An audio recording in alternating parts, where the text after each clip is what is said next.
We're now at Daf Ayin Aleph Omid Beis on the top. V'hatani, is it really true that you need to wait Me'es La'es from the moment that he became Bari, in order to implement the Mila? Luda, that's the name of a Chacham, Yom Havra'aso, Ki Yom Hivolda, the day of the birth of the child. I'm sorry, the day of the health, the restoration of the health of the child, is equivalent to the day on which the child was born. And the Gemara tries to prove my love isn't the intention of Luda'a that my Yom Hivoldo lo be'inon me'es la'es. Right, with regard to Mila, we just count days. We don't count the hours, meaning whatever hour he was born on, that is the first day of his birth. And then we count another 7 days till we get to the 8th day. It's not a full 8 days, me'es la'es. Af Yom Havra'aso, even the day on which he became healthy, lo be'ina me'es la'es, we don't care what hour of the day he became healthy, his health was restored. It means he's Roy Lamul at the beginning of the 8th day following his Havra'ah, his restoration to health.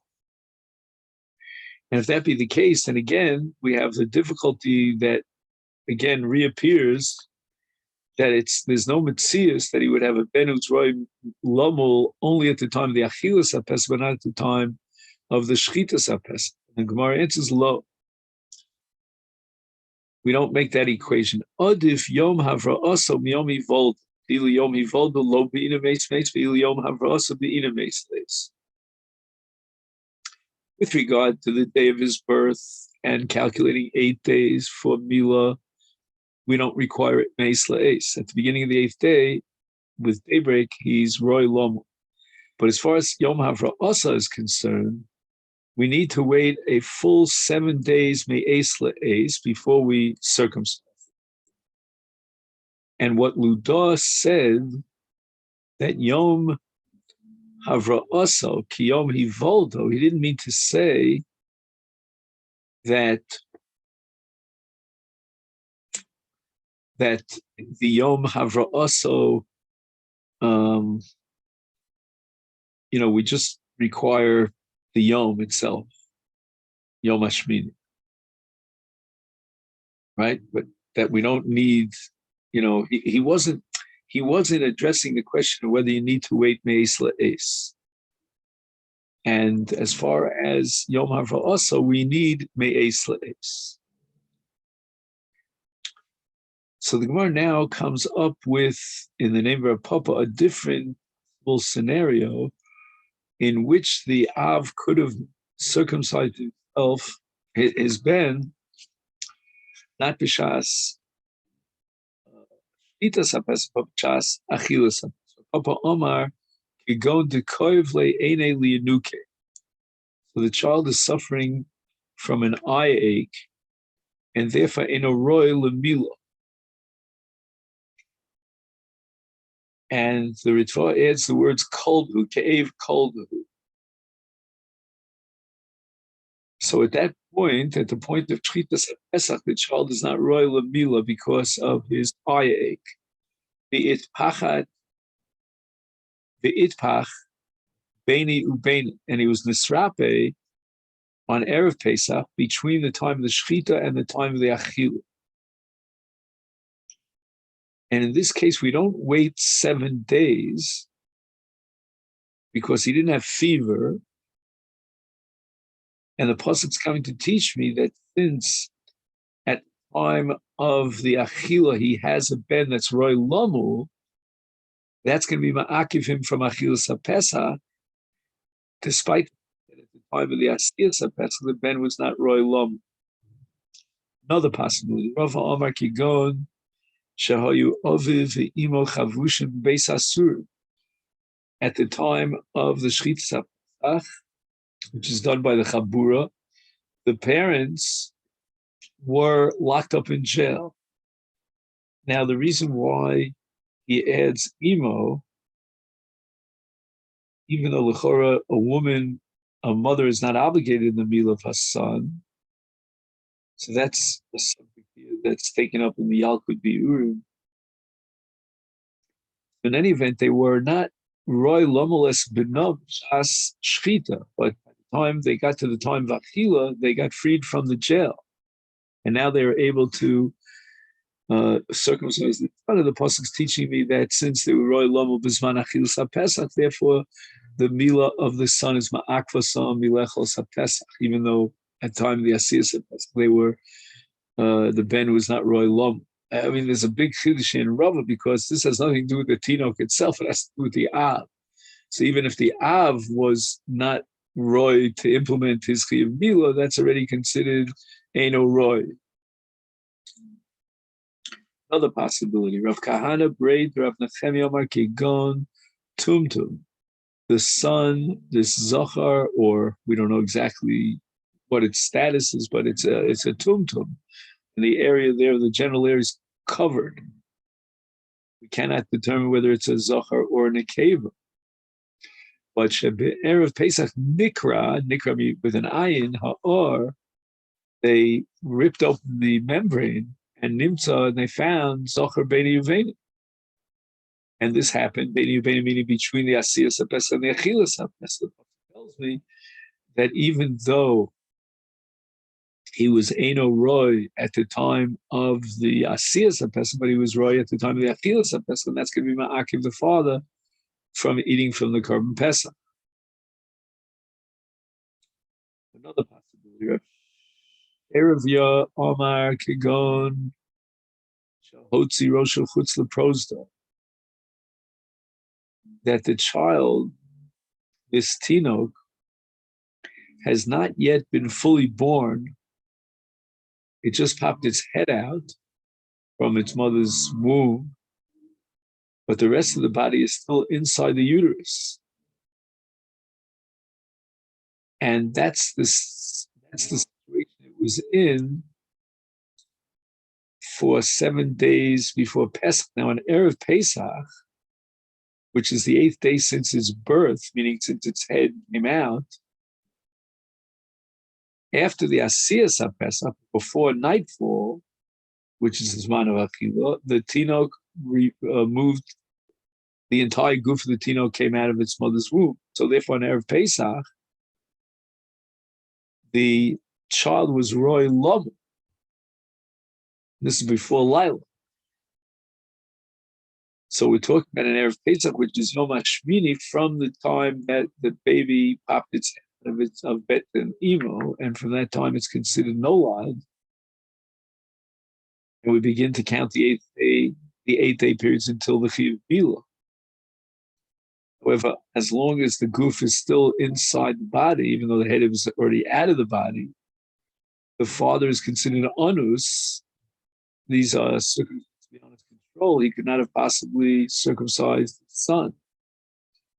So therefore, at the time of the Pesach, when the goof, not the head, but the goof was inside the mother's uterus, the father is not ma'ukav because of Mila Secharov, because he's honest, he cannot implement the Mila. But by the time he got to the Chas Achil, the goof already was Yotze Mibet and Imo, the father's in Mila, and therefore the Pasuk has to teach me that since he has a son who's royal in Mila at the time of Achilas Pesach, that's going to be ma'akiv him from eating from the Korban Pesach, even though his son was not roy lemila at the time of the Asiyas HaPesach.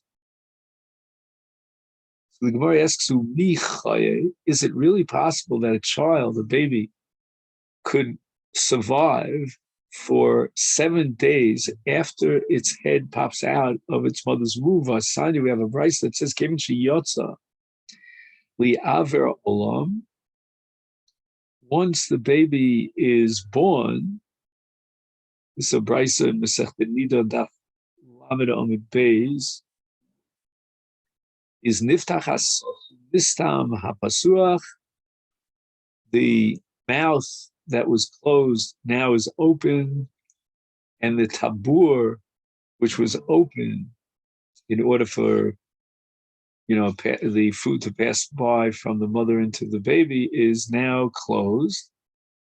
Shel mole kain, if not for niftach piv nistam taburo, ein yochel lichios afilu shachas. The baby can't survive even for an hour, even for a minute, because once it's nistam taburo, it's not nizon mi imo, and if the mouth is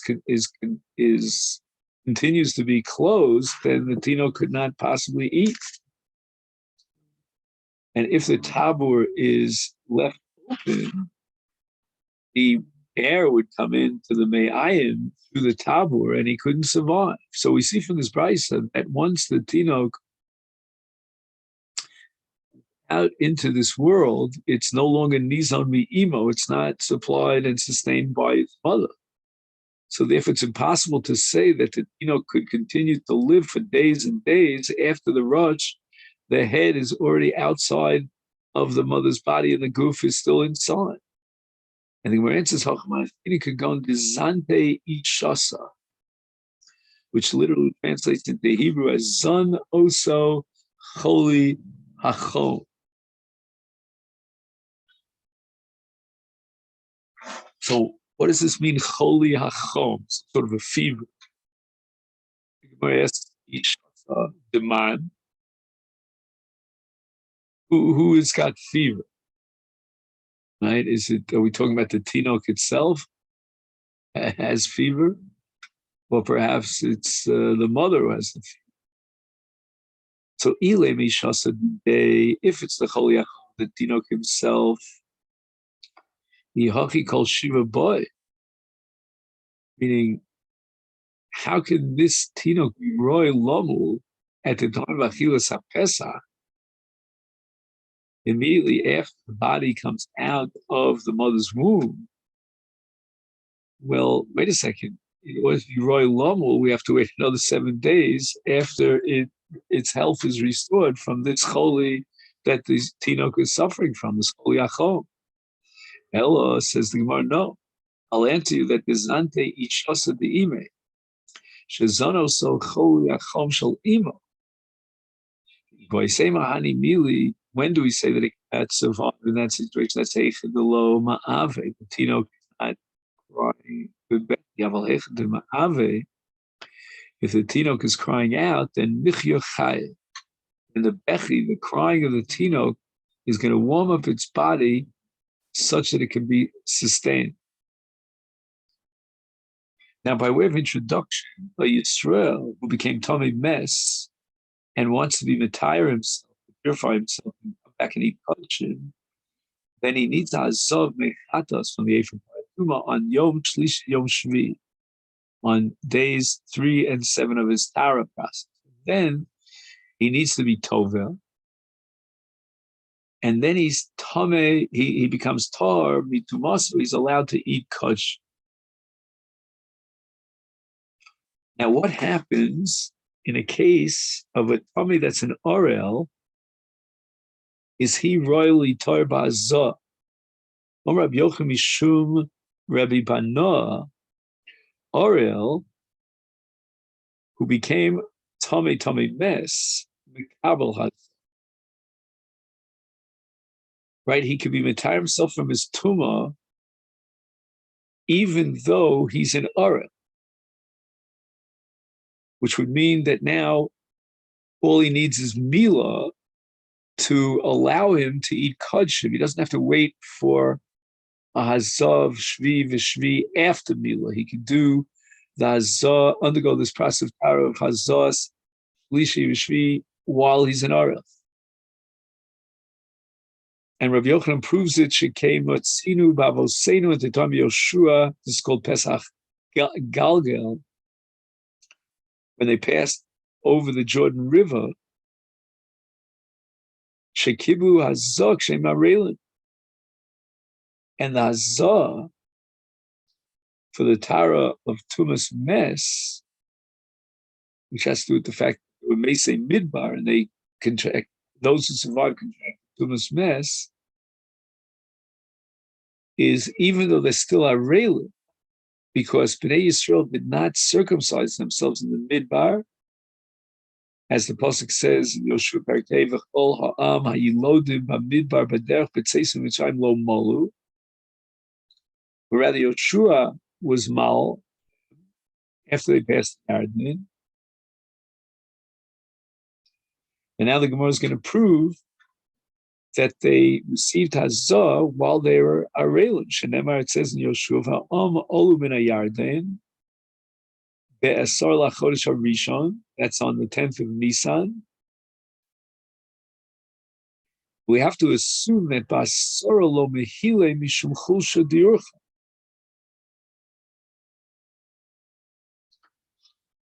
So on the 10th day of the month of Nisan, they could not have subjected themselves to Mila because of the weakness of the body, from what we call Chushas Haderech. Urcha means the derech, from the journey. So on that day that they passed the Yarden, they were experiencing Chushas Haderech. So now the question arises, Hazah emas avidle. When was Hazah done? When was it implemented? Lav, didn't we say Kishahen Arelim?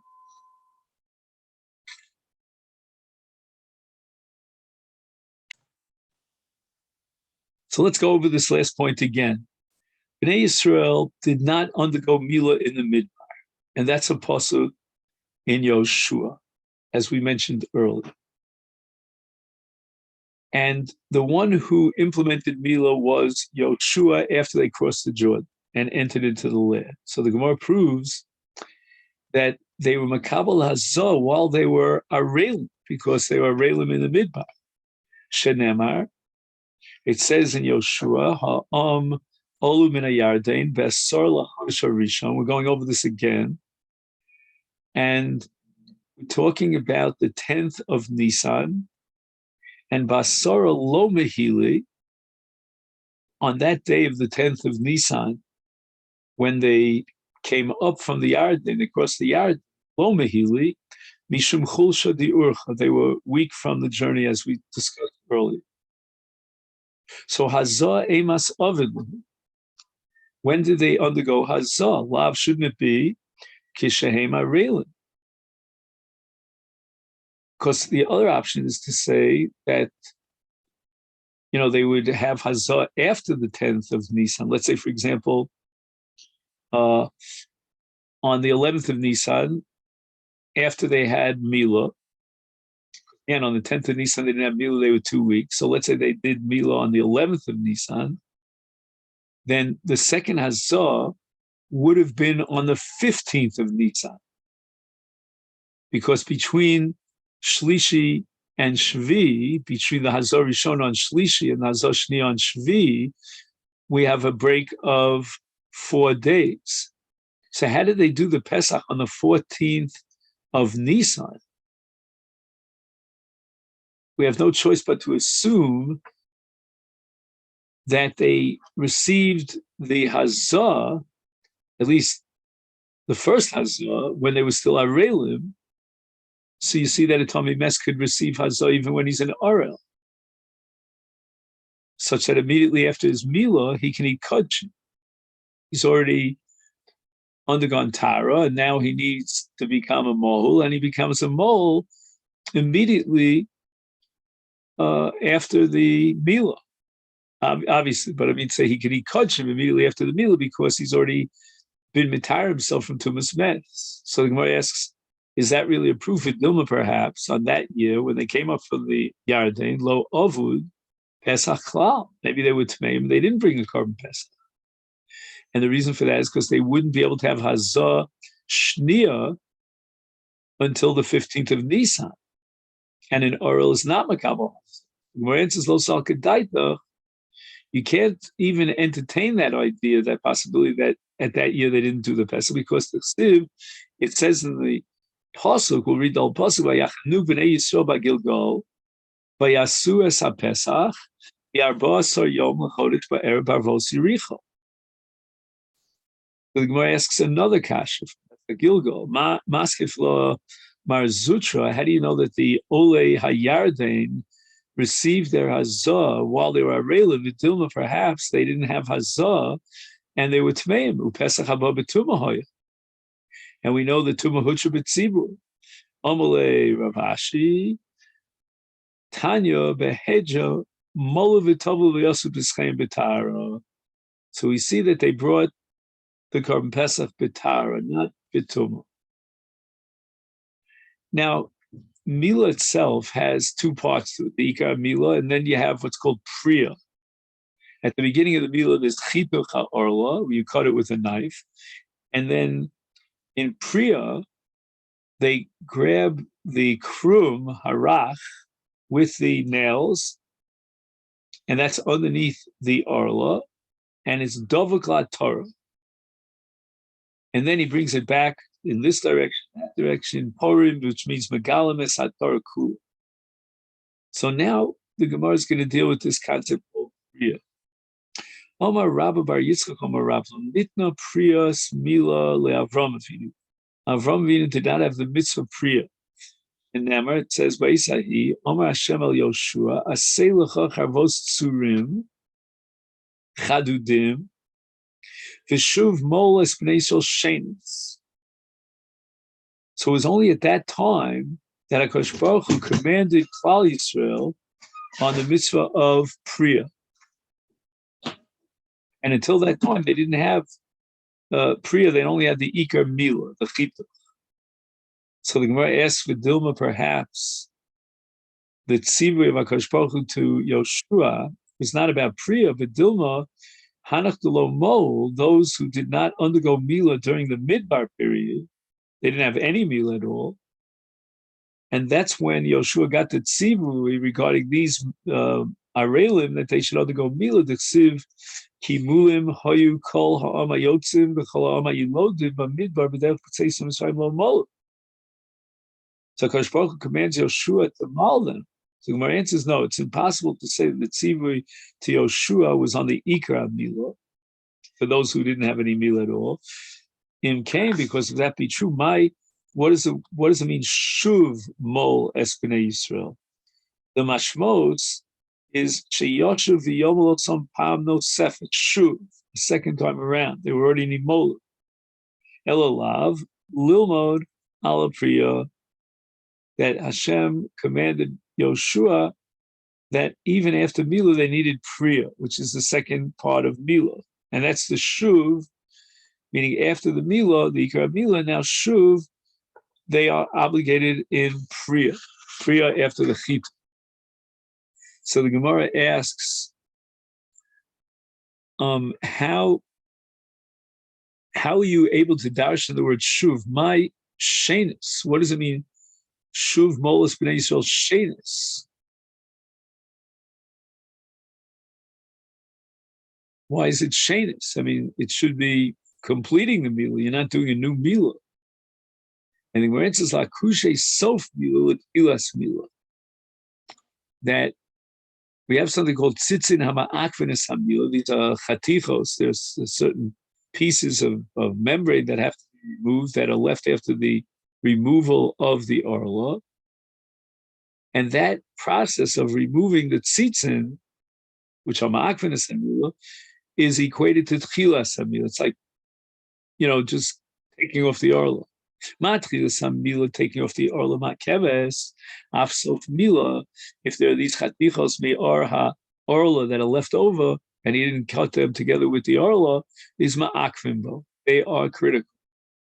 It's not eluim tzitzin ha'ma'akvenes hamila, that if these were left after the orla, after the mila, there are chatichos mina orla, that's ma'akiv the mila. The mila is not kshera until he cuts off all those chatichot shel or.